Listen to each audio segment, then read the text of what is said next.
all heard the term trickle-down economics. You make the rich get richer, and eventually the benefits trickle down to the rest of us. So that's been a conscious policy on the part of the U.S. government.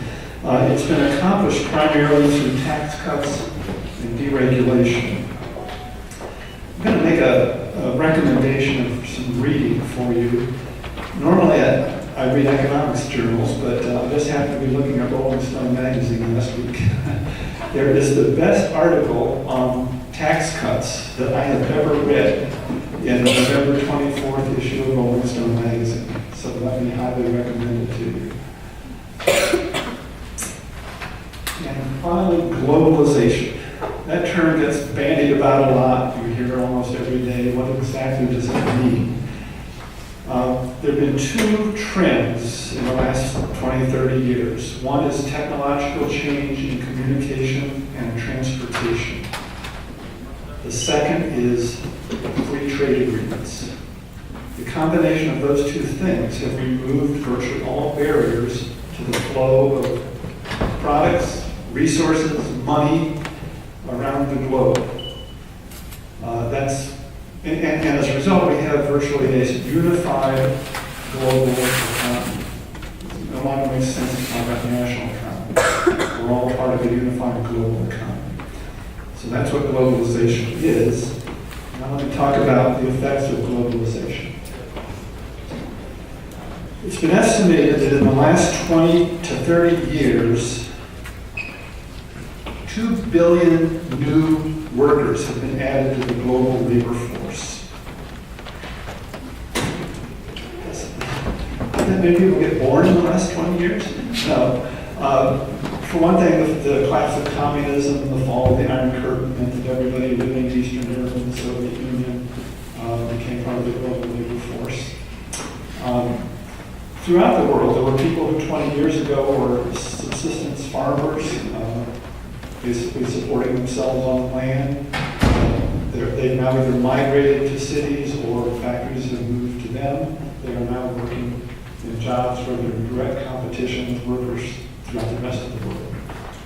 So the result, there are more workers looking for jobs than there are jobs available. It's a surplus of labor. I think you all know enough about introductory economics to know that when supply increases, price tends to go down. So when the supply of labor increases, the price of labor, which is the wage, tends to go down.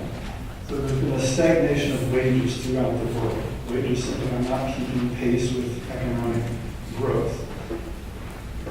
I often get looks of disbelief when I say that, because most people say, well, we're better off today than we were 20 or 30 years ago. But one of the reasons we're better off is we have more people in each household working.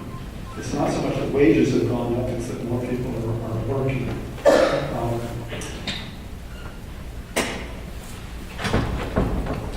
The economy has been growing. Particularly the decade of the 1990s was a fabulous period of economic growth.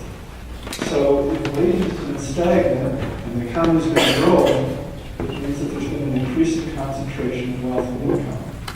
The benefits of that growth have been going primarily to the upper income group.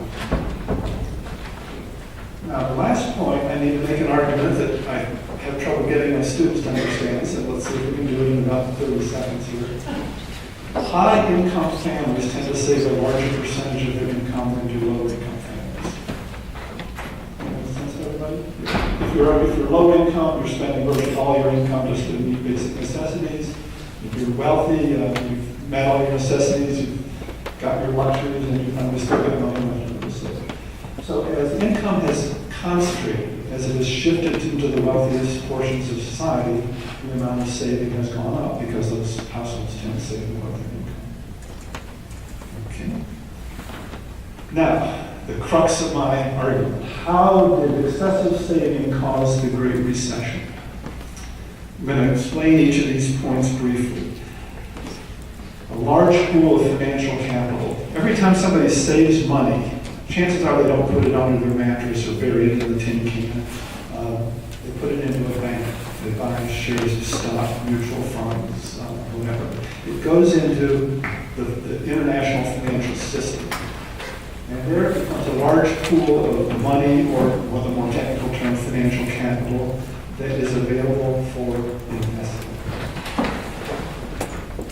Here's a metaphor. Think of this pool of financial capital as an ocean, sloshing around the globe, washing up against different countries' shores. It flows toward the highest rate of return. By rate of return, I mean where it's going to earn the most interest or dividends or profit. Just as surely as water seeks its lowest level, financial capital moves to its highest rate of return. And it moves with lightning quickness. Thanks to modern technology, you can move money from Tokyo to New York in a matter of a fraction of a second. So,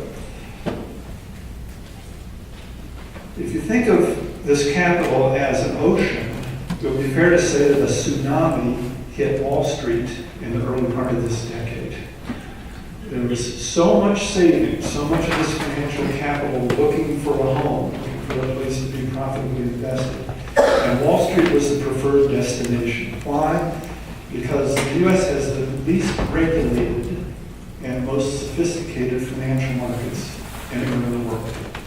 So Wall Street was the preferred location for excessive amounts of this money. At the same time, because wages were stagnant, consumer demand was weak. Consumers were stretched. They simply couldn't buy as much as they needed to buy to keep the economy healthy and vibrant. Now put those two together. You've got all that money looking for investment opportunities. At the same time, you've got weak consumer demand. Where are you going to invest? Not in the production of goods and services, because consumers don't have enough money to buy those goods and services. So instead, the money went into financial speculation, home mortgages, and consumer loans, primarily credit card loans.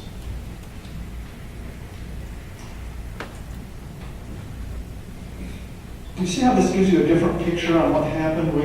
The common perception is that people are to blame for borrowing too much money, for buying homes that they couldn't afford, for going into credit card debt.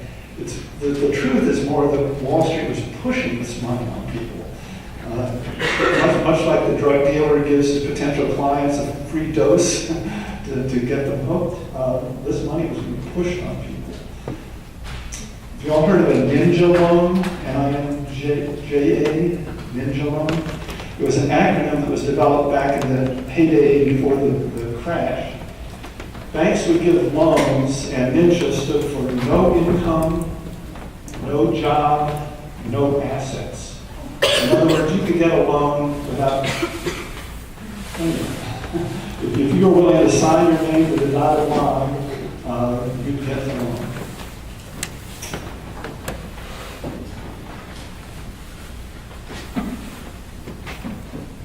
Eventually, this house of cards built on all this credit began to collapse as people went so deeply into debt that they could no longer pay their mortgages, pay their credit card monthly payments.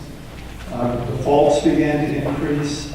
The lenders, the banks, Wall Street soon recognized, we got a problem here. Here's a great metaphor. Do all of you remember the Roadrunner cartoons? And Wile E. Coyote would occasionally go racing off the edge of a cliff, and then he'd hang there suspended for a couple of seconds before he realized there's nothing under me, and then he'd go plunging down to the ground. This is a good metaphor for understanding. All of a sudden, the financial markets realized, there's nothing holding us up here. And boom, a crash. As soon as confidence is gone, financial markets rely on confidence. As soon as the confidence was gone, the markets collapsed, and we found ourselves in a recession. Okay, let me close by saying, what should Occupy movements be demanding?